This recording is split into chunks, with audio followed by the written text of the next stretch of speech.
Iniciamos Perú Real. Hoy día tenemos a un invitado que tiene mucha trayectoria para defender los derechos del consumidor, ¿no? Se habla de los octógonos, muchas madres se preocupan cuánta sal, cuánto sodio tienen los diversos productos. Todos los días vamos a las bodegas y tenemos derecho realmente a saber qué estamos consumiendo, qué están consumiendo nuestros hijos, nuestros sobrinos, qué están consumiendo nuestros padres adultos mayores. Y hay una persona que ha dedicado su vida a ese tema. Ahora es candidato al Senado de la República con el número 5 por Ahora Nación. Se trata del doctor Jaime Delgado, un arequipeño de pura cepa. ¿Cómo está, doctor? Deiter, ¿cómo estás? Encantado de estar aquí en tu programa. Muy bien. Está entonces con el casco ahí listo para trabajar por los peruanos como siempre. El casco es el símbolo de la construcción de una nueva nación. Una nación con visión de desarrollo, una visión que nos integre a todos los peruanos, porque lo que nos tiene que unir a todos es ser peruanos. El Perú es nuestro objetivo, nuestra misión, construir una visión que nos lleve al desarrollo. Esto significa el casco de la construcción. Doctor, hay muchas madres que tienen entendido pues de que en las etiquetas deben estar los ingredientes en primer lugar, en segundo lugar, si es que hay elementos perjudiciales, porque sabemos que demasiada sal o demasiado sodio para personas que tienen la presión elevada no es conveniente, o demasiados, incluso yo le cuento que alguna vez yo estuve, por ejemplo, en Chile o en Bolivia y veía que las fechas de vencimiento de los yogures eran de 15 días, por decir el 1 de septiembre, y el 15 de septiembre se acababa, ¿no? Y acá en el Perú, le estoy hablando hace una década, a veces le daban 2 años al yogur. Y yo veía que en otros países se respetaba porque el yogur sabemos, ¿no? Que solamente vive 15 días, ¿no? Y era lógico que solo tuviera una fecha de vencimiento de 15 días. Cuéntenos, por favor, este proceso de los octógonos. ¿Cómo podemos nosotros clarificar lo que vamos a llevar a casa, ¿no? Porque se dice pues que mejor llevar una fruta orgánica o lúcuma, por ejemplo, en lugar de llevar una galleta, pero todo esto ha tenido un largo proceso. Detállenos. Sí, efectivamente, Deiter. Lo que pasa que en la historia de nuestro país nos han engañado muchísimas veces vendiéndonos yogur que no es yogur, pan integral que no es integral, chocolate que no es chocolate, leche que no es leche. Y eso ha sido una constante. Yo te cuento que la primera denuncia que presenté fue el año 1986. Sin ley de protección al consumidor, no existía el INDECOPI. ¿Como abogado, como ciudadano? Ya como Asociación de Defensa del Consumidor en Arequipa. Y la presentamos en contra de una marca, Siyustani se llamaba, que vendía como mantequilla un producto que era margarina. Y ya nosotros desde ese entonces ya comenzamos a cuestionar esto. Una segunda denuncia también el año 86, mira, hace 40 años, la presentamos en contra de una empresa que vendía como agua destilada para las baterías, agua de caño, no era destilada. Mira qué ingenio teníamos nosotros para hacer análisis y determinar ese tipo de cosas. Entonces ha sido una constante, ¿no? Yo siempre digo, hay que comer cosas vivas, y las cosas vivas son perecibles, o sea, las cosas vivas se mueren. Cuando tú me hablas del yogur, el yogur es un buen producto si es yogur auténtico. Y para hacer un yogur auténtico tiene que tener una cantidad de bacterias benéficas en abundancia. Y además, estas bacterias benéficas tienen que vivir a bajas temperaturas. Si tú le pones un yogur, lo llamas yogur y lo vendes en las tiendas sin refrigerar, oye, ¿qué está pasando acá? De pronto has tenido que utilizar preservantes o aditivos para poder conservar el producto sin que se malogre, ¿no? Así es. Entonces, en muchos sitios de golosinas se ve que el yogur está almacenado sin refrigeración y bueno, evidentemente se ve que es una bebida que imita el yogur, pero imposible que sea yogur auténtico, ¿no? Una denuncia que presentamos en su momento fue chupetines de yogur, que los vendían como golosinas en los puestos. Y yo digo, chupetines de yogur, no puede ser, pues, porque el yogur tiene que estar en refrigeración. ¿Cómo va a haber un chupetín de yogur? Y cuando lo denunciamos a la empresa, digo, no, lo que pasa es que es sabor a yogur. Perdón, tampoco es sabor a yogur, es sabor a fresa, sabor a durazno, no es sabor a yogur. Porque curiosamente el yogur en su estado natural no es muy agradable, más bien es un poco ácido. le adicionan saborizantes de frutas, qué sé yo, para que sea más... Pero te venden una mermelada con leche o algo así, ¿no? Entonces, hemos estado plagados de engaños toda la vida. Por eso es que una de las primeras cosas, no primera, bueno, yo fui autor de la primera ley de protección al consumidor que se publicó el año 91, fíjate, ¿eh? Y posteriormente, el año 2010, impulsamos el Código de Protección y Defensa del Consumidor y establecimos en el artículo 32 una norma que es importante, con una fuerte oposición de los grupos parlamentarios y además de la industria. ¿Y sabes qué dice este artículo? Ajá. En la parte frontal de las etiquetas de alimentos, tienes que consignar el nombre que corresponda a su verdadera naturaleza, sin inducir el público a error. ¿Por qué? Porque se llamaba chocolate a lo que no era chocolate. Para hacer chocolate tiene que ser Con cacao. con cacao en un porcentaje mínimo de 35% de cacao, de los cuales 18% tiene que ser manteca de cacao. Pero todo el mundo le pone nombres que quiera. Entonces, ha sido una realmente larga lucha. Hay un detalle, por ejemplo, ya que usted mencionó la mantequilla, por ejemplo, dice mantequilla con leche. O sea, quiere decir que con, no de leche, porque sería del 100%, ¿no? Al poner con significa que es con 1% de leche. Ya no podría llamarse mantequilla, porque la mantequilla, para ser mantequilla, tiene que ser con leche. De 100%. solo leche de vaca y sal. Punto. Nada más.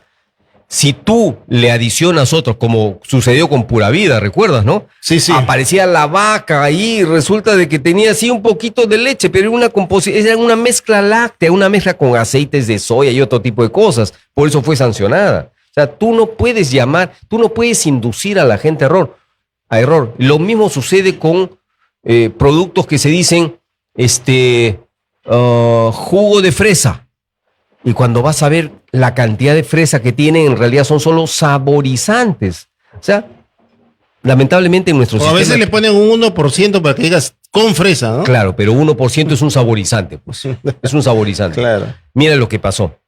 Cuando recién se formó, antes de formarse Indecopi, nosotros promovimos en la ley de publicidad comercial un organismo que se llamó Consejo Nacional de Supervisión de la Publicidad, el CONASUP.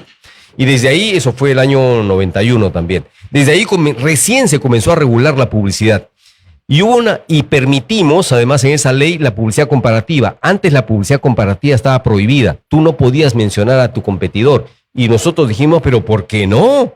Menciónalo a tu competidor y si quieres comparar tu calidad con la de otro competidor, dilo, pero de manera objetiva. Y hubo una empresa que es New Zealand Milk Products, que comenzó a traer mantequilla al Perú, de la marca Ferm. Pero antes de traerla, hizo una exploración en el mercado para ver si la gente sabía la diferencia entre mantequilla y margarina, y la población no sabía la diferencia. Entonces sacó una publicidad comparativa que era bien graciosa, decía una hija conversando con su mamá. Decía, mamá, ¿de qué está hecha la mantequilla? Ah, la mantequilla es de leche con sal, hijita. Ah, y la margarina, pregúntale a tu papá que es químico. Entonces, todas las demás empresas denunciaron a New Zealand Milk Products. Oye, nos estás agraviando, insultando, agrediendo, qué sé yo. Y la empresa de Nueva Zelanda les dijo, pero lo que tú estás vendiendo es margarina y estás poniendo la vaca, la imagen de la vaca, y dices con leche y sal.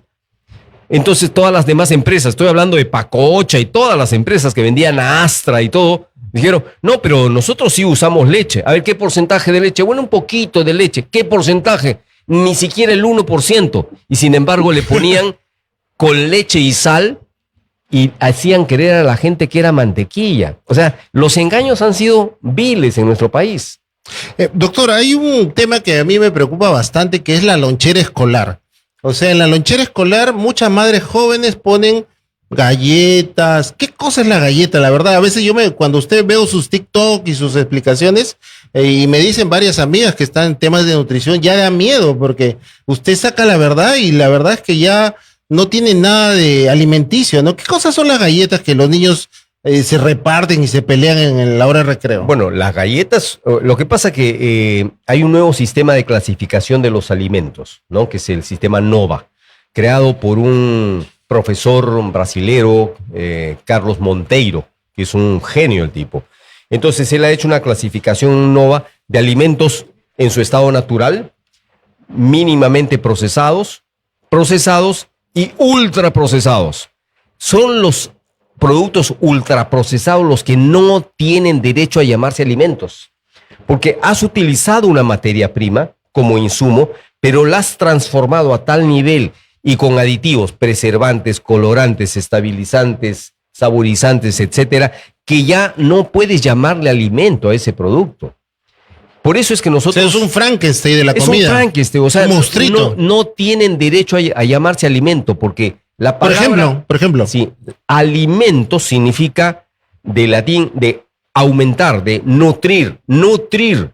Si un producto no te nutre, sino por el contrario, promueve obesidad, hígado graso, hipertensión, etcétera, etcétera, tú no puedes llamarle alimento. Entonces, yo digo, todos aquellos productos que tengan más de 3 ingredientes o 4, una lista con nombres que ni siquiera los puedes pronunciar, no tienen derecho a llamarse alimentos. Hay un dicho que yo repito siempre, no es mío, es de un profesor norteamericano. Dice, nunca te metas a la boca lo que tu boca no pueda pronunciar.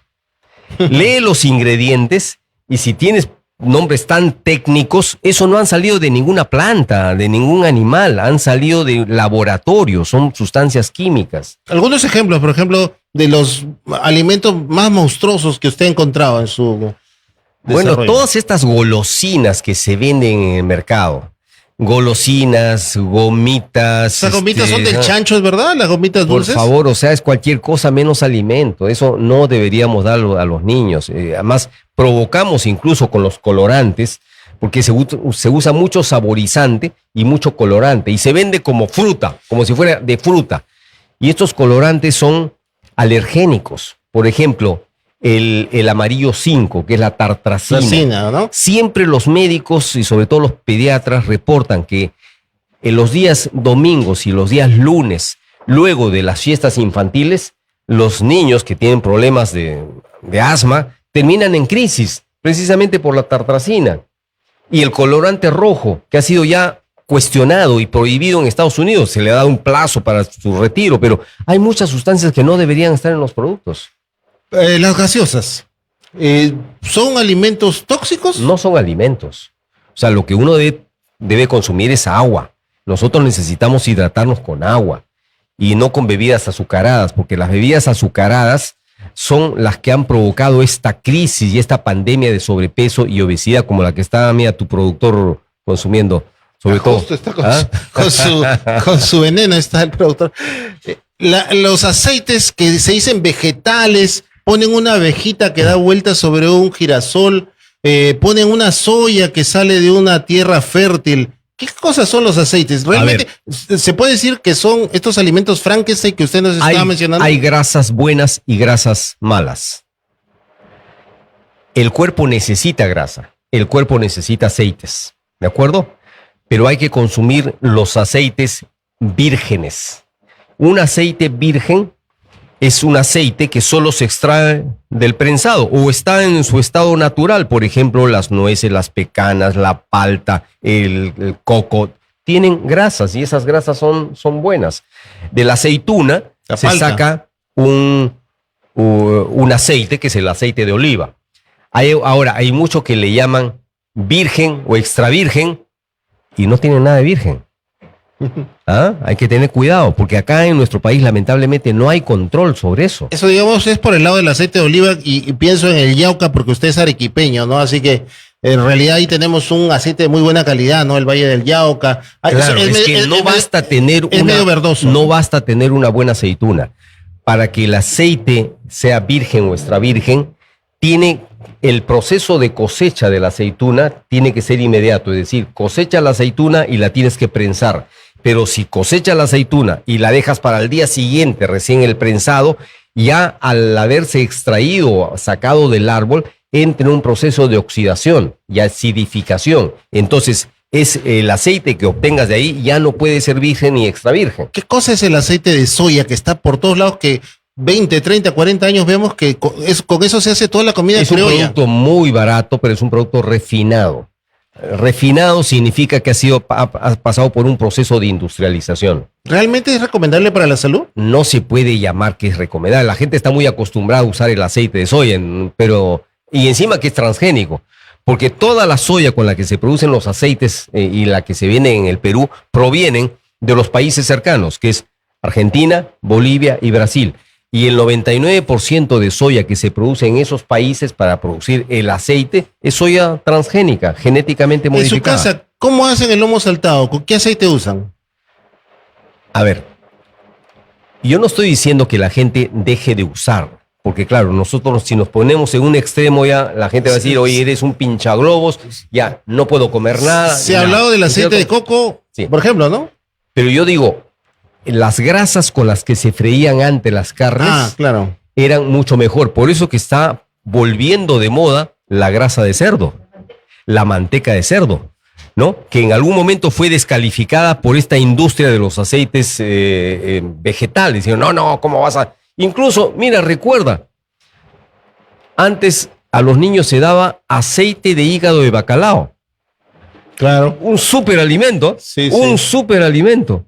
Cuando llegó la industria de los aceites vegetales, dijo, ¿cómo le vas a dar aceite de pescado? Que encima es feo, porque efectivamente era feo. Ahora ya tú lo puedes desodorizar para que sea mucho más agradable, ¿no? Y sería muy interesante, doctor Jaime, que volvamos la mirada a nuestra historia ganadora al Imperio Inca, porque yo sé que algunos, por ejemplo, granos andinos tienen aceites de excelente calidad, como la cañigua. El sachainchi, ¿Por ejemplo, ¿no? ¿Por qué no sacaron aceite de cañigua, no? ¿Por qué no sacaron aceite de kiwicha? En lugar de estar mirando, como tú dices, a los países como Brasil y Argentina que tienen este aceite tan transgénico, precisamente, ¿no?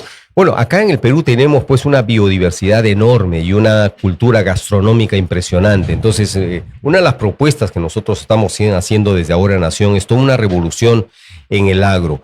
¿Para qué? Para promover buenas prácticas agrícolas, para fomentar el consumo de frutas y verduras frescas, pero sin tanto agroquímico. Porque claro, estamos atrapados entre Agricultura orgánica, la comida chatarra y las frutas y verduras con full agroquímicos. Entonces, ahí necesitamos hacer un cambio estructural importante. Full apoyo a la pequeña agricultura para mejorar sus prácticas agrícolas. Y además crear el programa de alimentación escolar conforme fue concebido originalmente, que es comida caliente en todos los colegios públicos del país. Comida caliente significa tener comedor, cocinero y nutricionistas en todos los colegios. No como un programa asistencialista o pobrecito tienes que comer, llénate. No, como un programa que forma parte de la educación nutricional. Y el 30% de los alimentos, de los insumos que se usen en ese programa, son comprados o deben ser comprados de los pequeños agricultores, pero pequeños agricultores formados y capacitados en buenas prácticas de producción.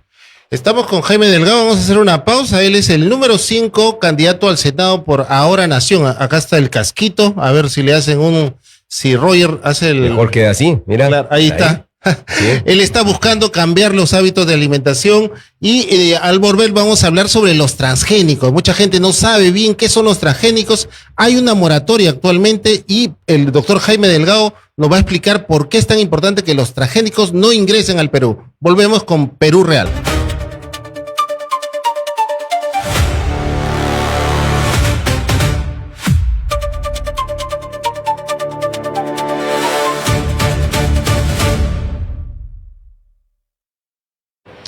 El ciudadano tiene un gran poder, ¿no? Elegir qué personas lo van a representar, ¿no? A veces elegimos porque es chistoso, a veces elegimos porque es de nuestra región, pero otras veces tiene que ser, pues, un análisis de principios, ¿no? Entonces, acá tenemos hoy día un personaje interesante, el doctor Jaime Delgado, que todos lo conocemos, pues que él ha venido trabajando la defensa del consumidor, pero hay aspectos que hay que tener más claro, doctor Delgado. Sí. ¿Qué cosas son los transgénicos? A ver, los transgénicos son organismos genéticamente modificados. El hombre, históricamente, ha tratado de mejorar las semillas y mejorar los productos y generar variantes. Por ejemplo, en el Perú tenemos 3.600 variedades de papa. Y nuestros antepasados inca incas, siempre con el desarrollo fantástico que tenían de la agricultura, procuraban adaptar las distintas variedades de papa a climas más húmedos, más secos, más fríos, más calurosos, etcétera, etcétera. Y se hace ingeniería genética desde la cosa más simple, ¿no? Yo el otro día estuve en Arequipa, en el Pedregal, en lo que le Majes, en la irrigación Majes, y encontré un árbol pequeñito que tenía por un lado una manzana, una manzanita, y por el otro un membrillo en el mismo árbol. Yo dije, oye, qué cosa curiosa, ¿no? Porque cuando haces un injerto, pues sale una cosa híbrida. Pero estaba produciendo Las dos. las dos al mismo tiempo. Bueno, eso es una forma de ingeniería genética básica, que es facilitar los caminos de la naturaleza, combinar los caminos de la naturaleza para tener un producto. Entonces tú puedes generar, por ejemplo, una nueva raza de ganado, ¿no? Que tenga más carne o Con que dé más genética, leche. que sea más gorda, que sea más carne, que tenga más leche, etcétera, etcétera. Pero en el caso de la soya, por ejemplo. El problema radica y la preocupación radica cuando los científicos comienzan a hacer cosas que la naturaleza no lo podría hacer ni en 1.000 millones de años. Es decir, mezclar, a ver, dos frutas, dos árboles frutales, podrías tú a través de injerto generar una tercera opción. Pero jamás se podría mezclar un pescado con un tomate, ¿no es cierto? No hay forma de que se cruce un pescado con un tomate. Bueno, a través de la ingeniería genética moderna se ha logrado esa transgénesis, es decir, insertar genes de un reino, por ejemplo, reino animal, insertarlo al reino vegetal. Y ahí surgen los cuestionamientos y las preocupaciones.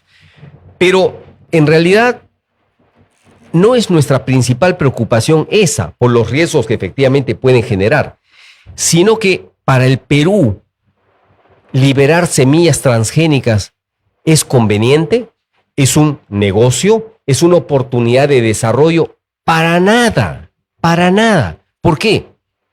Porque en el mundo, más bien, el cuestionamiento a los productos transgénicos está como que ahí entre comillas, ¿no es cierto? Y lo que el mundo está valorando más, los consumidores del mundo desarrollado, lo que valoran más bien son los productos no transgénicos y los productos orgánicos. Y el Perú ha demostrado en la práctica que el éxito de sus agroexportaciones radica precisamente en explotar esas ventajas comparativas, competitivas que tenemos con la agroexportación. Si el negocio está por ahí, ¿tú para qué quieres liberar semillas transgénicas? Que podrías más bien alterar y modificar la estructura de nuestra biodiversidad. O sea, la plata y el tesoro, tanto nutricional como económico, está en mantener nuestras semillas, así tal y cual los agricultores desde los incas, ¿no? Nos han dado una biodiversidad tremenda. Pero no solamente eso, sino que efectivamente hay semillas que pueden tener mejor rendimiento, son semillas mejoradas, O papas. que no son transgénicas. Y el Instituto de Investigación Agraria, el INIA, tiene desarrollado, por ejemplo, para el maíz duro amarillo, semillas mejoradas. Y tú puedes liberar eso perfectamente. Mira, en una oportunidad, porque yo fui autor de la moratoria, de la primera moratoria que se dio el La año moratoria significa, 2011. para que el público lo tenga claro, es que actualmente hasta 2035 no pueden ingresar alimentos transgénicos. No. A Significa que no puedes liberar a los campos de cultivo semillas transgénicas. no puedes liberar, no puedes sembrar. trabajar Exacto, con esas semillas exacto, transgénicas. exacto. Ya. Eso significa. Y en una oportunidad en el Instituto Internacional de la Papa, nos convocaron a un grupo de personas, digamos, para unas conferencias que venían colombianos y expertos diciéndonos, hay que liberar semillas transgénicas porque miren, las ventajas de los productos transgénicos. Por ejemplo, hemos desarrollado una variedad de papa a la que no le atacan los gusanos, ¿no? Y con una explicación linda, qué sé yo. Y al final ya de la conferencia, a la salida pusieron unas urnas de vidrio con dos papas. Una papa que estaba toda comida por los gusanos y la otra papa que estaba intacta, linda, que parecía plástico. Y nos decía, ¿no ven? Este es el producto del desarrollo de la transgénesis. A esta papa no le atacan ni los gusanos.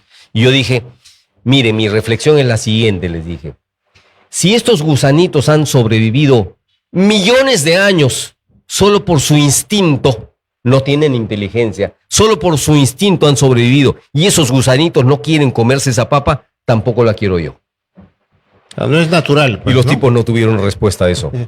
Usted también nos hablaba en la pausa, doctor Jaime Delgado, que en Brasil hay un buen programa, ¿no?, de lo que es educación alimentaria en las escuelas. ¿De qué se trata? Porque hay que aprender también de los vecinos, ¿no? No todo es lo que nos ha pasado acá en el Perú. El mejor programa de alimentación escolar lo tiene Brasil y Japón.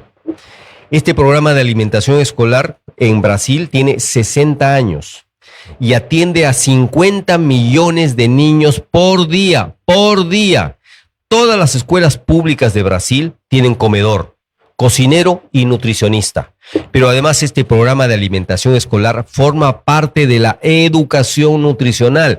No es un programa asistencialista, no, forma parte de la educación nutricional para enseñar a los niños desde muy tierna edad a comer bien, a saborear, a disfrutar de la buena comida y la comida variada. Si tú los formas en eso y además con conocimiento de identificar los tipos y las variedades de frutas, verduras, qué sé yo, vas a tener niños sanos, inteligentes, preparados y que están generando una estructura de su comportamiento social e individual que va a ser muy positivo para la sociedad. Eso Pero además otra cosa, sí, que es lo más importante, el 30% de los insumos que utilizan el programa de alimentación escolar, el arroz, la papa, los tomates, las frutas, la selga, la lechuga, qué sé yo, todo se compra de la agricultura familiar, agricultura local. Y eso ha dado un dinamismo impresionante. Yo llevo a mis alumnos todos los años, o llevaba a mis alumnos todos los años, y Brasil, a conocer ese programa. Son 200 millones, un poco más de 200 millones. Pero mira, cada día se atiende a 50 millones de niños.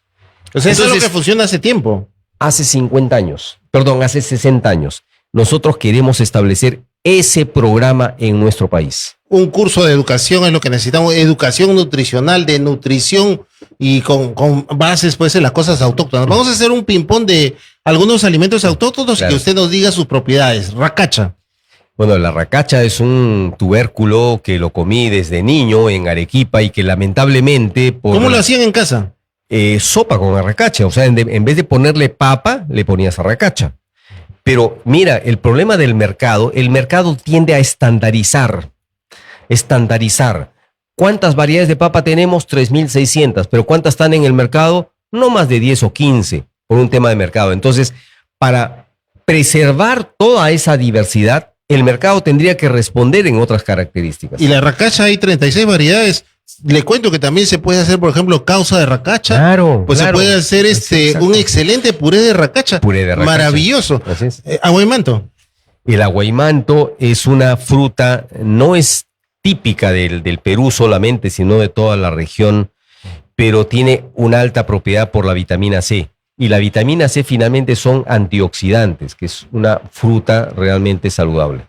Un primo mío de Cajamarca, en Torito Grill, le hago una publicidad a una pollería en Los Olivos. Él vende jugo de aguaymanto a la gente, ¿no? Lo vende como a 20 soles. Y la fórmula es 15 aguaymantos en 1 litro de agua, ¿no? Lo cuelan y es como otra limonada. Pero mira, yo lo que hago es lo siguiente, yo recomiendo a la gente esto. Cuando hay abundancia de un producto, por ejemplo el mango, y ahora el mango está muy barato, yo lo he encontrado en Arequipa, claro, en 2 soles 80 el kilo, 2.80 el kilo.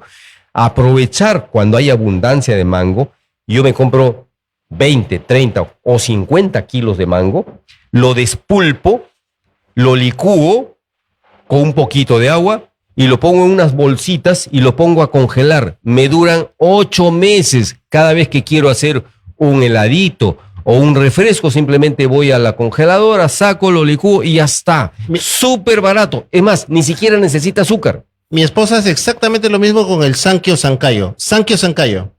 No, el sanqui es espectacular. Realmente es una fruta de los Andes, de las alturas. Realmente súper nutritiva. Del Valle del Colca, ¿no? Ahí el Colca, por supuesto. Donde están los cóndores, ahí está el sanqui. Exacto, ahí está el sanqui. Riquísima. ¿Y cómo lo prepara usted el sanqui? Y conoces, hay un producto que hace poco estuve en Huánuco y encontré una variedad de productos impresionante. El pan de árbol, por ejemplo. No, yo no lo conocía, el pan de árbol. Y luego el puchuro. ¿Conoces el puchuro? Por supuesto, por supuesto. El puchuro es un alga, es un alga de los... El redondito, ¿verdad? El redondito. Ajá. Que crece en las lagunas de las alturas. Mira, un superalimento. Le cuento que mi casera que me vende el yuyo con quinoa, que es lo que comían los incas, ¿no? Con bastante fibra, la otra vez hizo cuchuro a la chanfainita. O sea, en lugar de poner la cuestión de la res, le puso el cuchuro. Buenazo. Una más o dos más. ¿Y has probado el cochayuyo? Claro. El cochayuyo, el moqueguano. ¿Sabes qué es el moqueguano? No, es un plato arequipeño de colitas de camarón con ají y con cochayuyo. Buenísimo. Kiwicha. La kiwicha es un súper alimento. O sea, todos los granos andinos, la quinoa, la kiwicha, la cañigua, son súper alimentos. ¿Lo usa usted, por ejemplo? Yo sé que en Ayacucho se hace, por ejemplo, una kiwicha con leche que parece arroz con leche. Los de Huamanguinos, los guantinos me van a entender.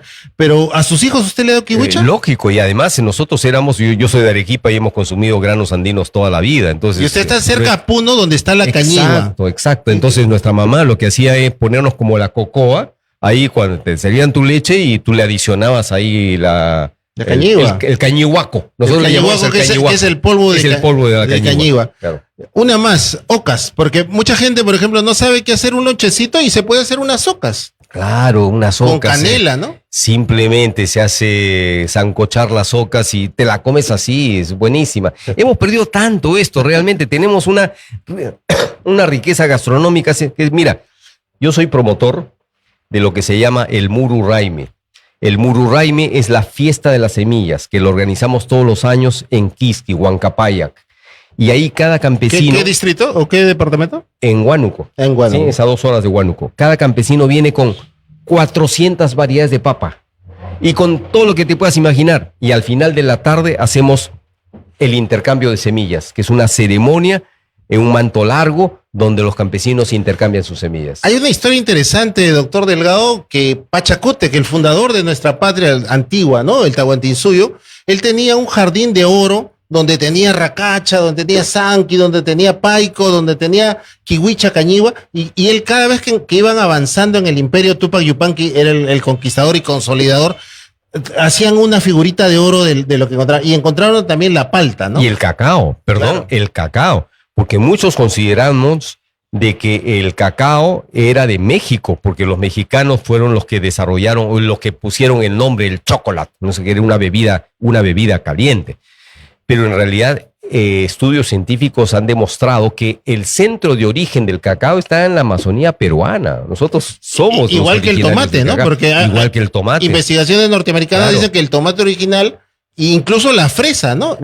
Hay fresas, no exactamente la fresa moderna, pero por ejemplo se hace la frutillada en Cusco, ¿no? Que son en base a fresas silvestres. Claro, y es que uno de los criterios para determinar cuál es el centro de origen de un producto es dónde están la mayor cantidad de variedades nativas que no se han mezclado, no han sido adaptadas o incorporadas, digamos, a la exactamente. agricultura. Caso, por ejemplo, de la papaya, ¿no? Claro. Y se habla que los centros biodiversos de toda la humanidad se ubican justamente en zonas donde hay grandes pisos altitudinales cercanos, ¿no? Como Perú, que tiene sierra y selva. Y por ejemplo tenemos la papaya y la papaya arequipeña, Claro. que en el mercado de Arequipa, Lógico. no me vas a negar, es una delicia. Es una pues, ¿no? delicia.